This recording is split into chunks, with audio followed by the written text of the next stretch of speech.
नमस्कार, मैं तुलेश्वर ध्रुव, सहायक प्राध्यापक समाजशास्त्र, शासकीय महाविद्यालय बिलाईगढ़।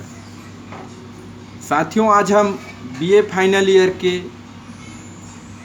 पहला पेपर यूनिट 3 में जो विवाह नामक टॉपिक है उस पर चर्चा करेंगे। आज हम मुख्य रूप से विवाह के प्रकार पर चर्चा करेंगे। जहाँ तक मानव समाज का सवाल है तो यौन इच्छाओं की संतुष्टि ने ही विवाह, परिवार तथा नातेदारी को जन्म दिया है। विवाह के इतर भी यौन संतुष्टि संभव है, परंतु समाज ऐसे संबंधों को अनुचित मानता है। विवाह स्त्री एवं पुरुष को पारिवारिक जीवन में प्रवेश कराने वाली संस्था है। विवाह जब सभी तरह के समाजों में प्रचलित है तो भला जनजाति समाज इससे कैसे अछूता रह सकता है।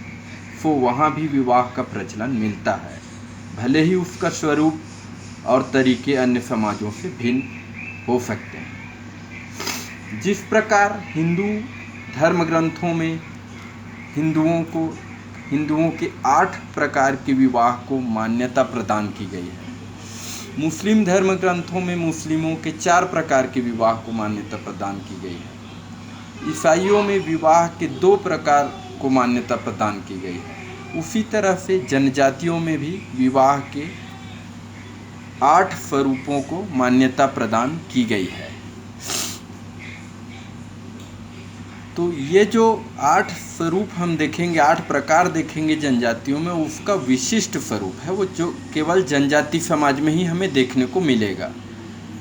वैसे तो विवाह के जो सार्वभौमिक प्रकार हमें देखने को मिलते हैं, जो प्रत्येक समाज में देखने को मिलते हैं, वो है एक विवाह और बहुविवाह। एक विवाह ऐसा विवाह है, जैसा कि आप सभी जानते हैं, एक समय में एक पुरुष एक ही महिला से विवाह कर सकता है। बहुविवाह ऐसा विवाह है जिसके 4 और अलग अलग स्वरूप हमें देखने को मिलते हैं। बहुपति विवाह, जिसमें एक पत्नी बहुत सारे पतियों से विवाह कर सकता है। बहुपत्नी विवाह, जिसमें एक पति के कई सारे पत्नियां हो सकती हैं।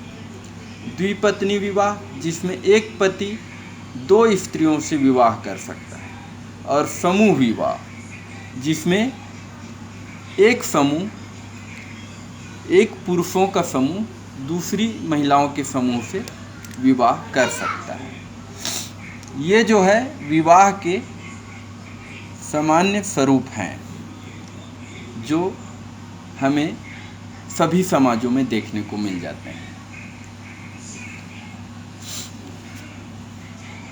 लेकिन विवाह के जो विशिष्ट प्रकार है वो हिंदुओं में 8 प्रकार के हैं, जैसा कि हम पूर्व में बता चुके हैं। मुस्लिमों में 4 प्रकार के हैं और ईसाइयों में 2 प्रकार के हैं।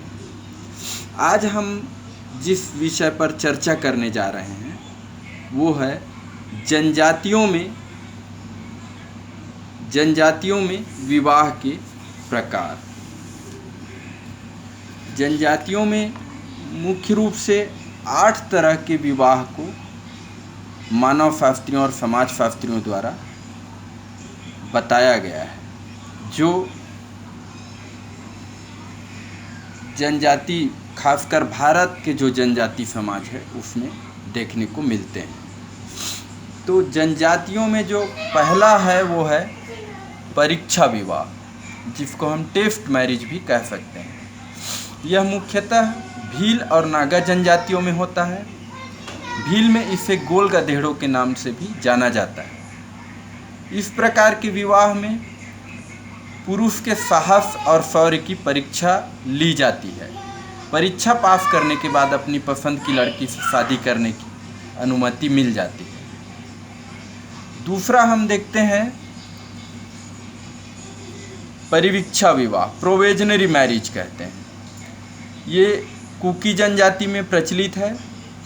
इसमें दूल्हा एक निश्चित अवधि के लिए लड़की के घर में प्रवेश करता है।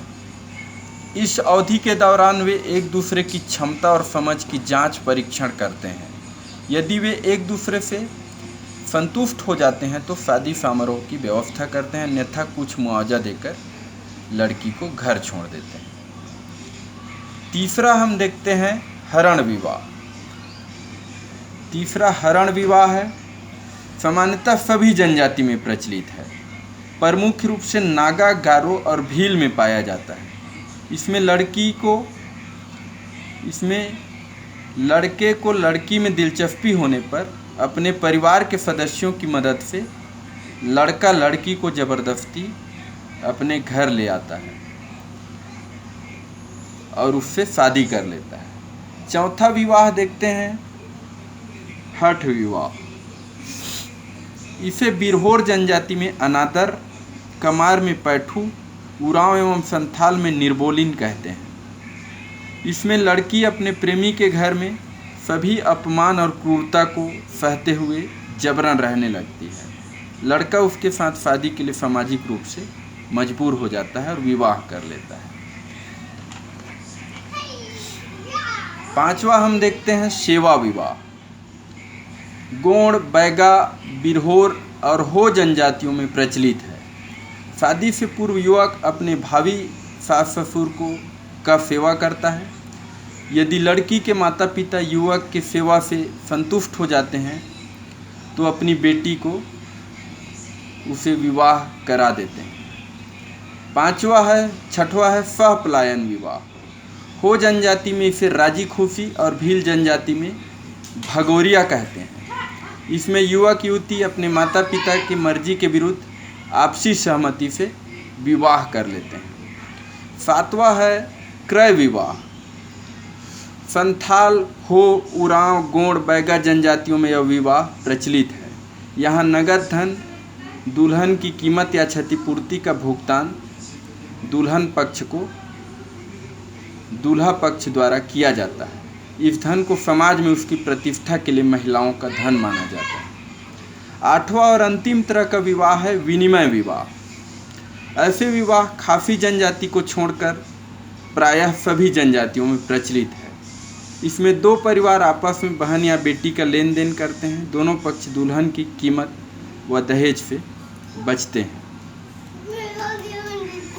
इसके अलावा भी जनजातियों में अन्य स्वरूप प्रचलित है, परंतु मुख्य रूप से उपरोक्त 8 प्रकार के विवाह के स्वरूपों का उल्लेख समाजशास्त्रियों और मानवशास्त्रियों के द्वारा की गई है।